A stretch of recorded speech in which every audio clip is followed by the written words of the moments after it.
और इस बीच एक बड़ी खबर आ रही है, इस पर और बात को आगे बढ़ाएं उससे पहले बड़ी खबर ये बता दें कि रूस से तनाव के बीच यूक्रेन से बड़ी खबर आ रही है। बड़ी खबर यह है कि डोनेत्स्क की कई इमारतों में विस्फोटक मिलने की जानकारी सामने आई है। ये यूक्रेन की तरफ से दावा किया जा रहा है कि विस्फोटक कई इमारतों में मिले हैं। यूक्रेन की सरकार ने विस्फोटक मिलने का यह दावा किया है। विस्फोटक को निष्क्रिय करने के लिए बॉम्ब स्क्वाड को लगाया गया है, तो ये जानकारी निकल कर आ रही है। इस बीच एक और बड़ी खबर सामने ये आ रही है कि यूक्रेन की सरकार ने सनसनीखेज दावा किया है। यूक्रेन के सांसद और विदेशी मीडिया पर हमला हुआ है।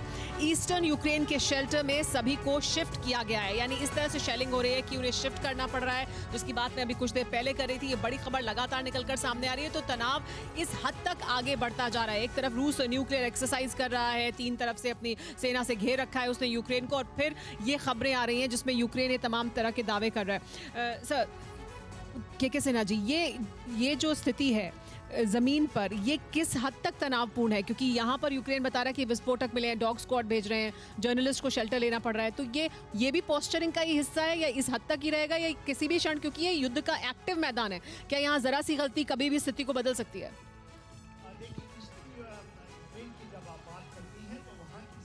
थोड़ा भयानक है, और भयानक इसलिए है कि किसी भी हालत में रशिया इस इलाके को छोड़ेगा नहीं। जो चाहता है रिपब्लिक बनाना, लुहांस्क का और डोनेत्स्क का इलाका, उसके अंदर में देखिए आज से 14,000 जाने गई हैं और बहुत बड़ी संख्या में वहाँ रशियंस रहते हैं। और जब आज उन्होंने 15 जो पॉइंट्स खोल लिए हैं, जिससे भारी संख्या में यहाँ से लोग जो रशियन ओरिजिन के हैं वो निकल रहे हैं, तो ये दर्शाता है कि कुछ ना कुछ तो इस इलाके में होगा। यदि होगा तो जिस तरह से जॉर्जिया में 2008 में हुआ था, इसी तरह 2 इलाके में, तो इस इलाके में तो ज़रूर कुछ होगा, या तो उसके अंदर में विदिन यूक्रेन के अंदर से हो।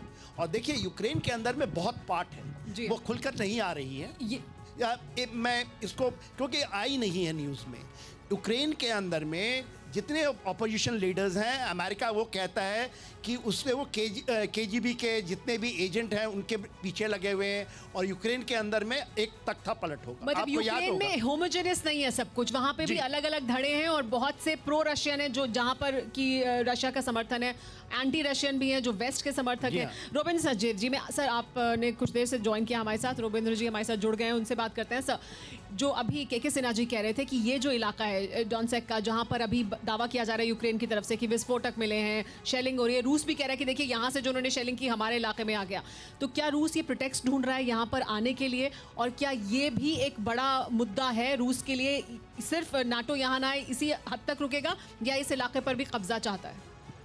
कह नहीं सकते, बट मैं ओवरऑल एक चीज़ कहूँगा, जैसे भी जनरल सिन्हा कह रहे थे, सही बात है, इस इलाके में कभी ना कभी कुछ ना कुछ होगा। अब हम ये नहीं कह सकते कब होगा, क्योंकि सिचुएशन ऐसी है, रशिया ने अपनी रेड लाइन बना ली है कि मेरे बॉर्डर पर आप अमेरिकी मिसाइल्स नहीं रख सकते, टैंक्स।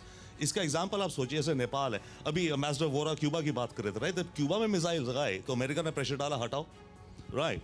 नेपाल है, कल को नेपाल और चाइना का मिलिट्री एग्रीमेंट हो जाए और चाइना के मिलिट्री टैंक्स और आर्मी बेसिस आकर नेपाल में लगे, तो क्या भारत पूरा प्रयास नहीं करेगा कि ऐसा नहीं होना चाहिए? अपना सर्वाइवल की supreme interest, that's it. Secondly, ये मैं कहूँगा, ये राउंड 1 जैसे बॉक्सिंग होती है ना, राउंड 1 16 फरवरी को हुआ और राउंड 1 पुतिन को गया, पुतिन ने जीता राउंड 1, मैं कह सकता, आई वुड से। क्यों? अमेरिकन इंटेलिजेंस कह रही थी कि 16 फरवरी को अटैक होगा, एग्जैक्टली अटैक नहीं हुआ, तो अमेरिका की क्रेडिबिलिटी डाउन हुई, दैट इज 1। दूसरा, उसी दिन रशियन पार्लियामेंट या उनकी कमेटी ने ये प्रपोजल मूव करके फाइनलाइज कर दिया कि इन दोनों रीजन्स को रिकॉग्नाइज कर लो, राइट?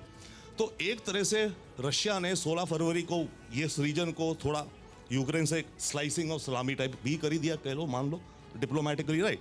तो राउंड 1 गया है पुतिन को, अगला राउंड किसको जाएगा कुछ कह नहीं सकते। इसमें एक छोटी सी लेकिन रोबिंद्र जी, जो आप कह रहे हैं कि अमेरिका की तरफ से उनकी इंटेलिजेंस से जानकारी दे रही थी कि 16 फरवरी को अटैक होगा, 3 बजे साइन कर देंगे पुतिन, ये सब जो हो रहा था, ये क्या अमेरिका भी सोच समझ कर क्या नहीं कर रहा है? क्योंकि वो जॉर्जिया जैसी सिचुएशन को अवर्ट करने के लिए एक रेटरिक बना रहा है कि देखिए करेगा, अटैक करेगा, और रूस फिर नहीं करेगा। बिल्कुल अमेजिंग क्वेश्चन, की क्वेश्चन यही है, अमेरिका को इंटेलिजेंस आ कहां से रही है?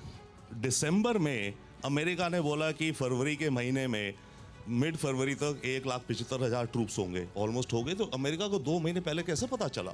या पुतिन की कैबिनेट के अंदर कोई गद्दार स्पाई बैठा है या इनकी मिलिट्री वो कैप्चर कर रहा है, राइट?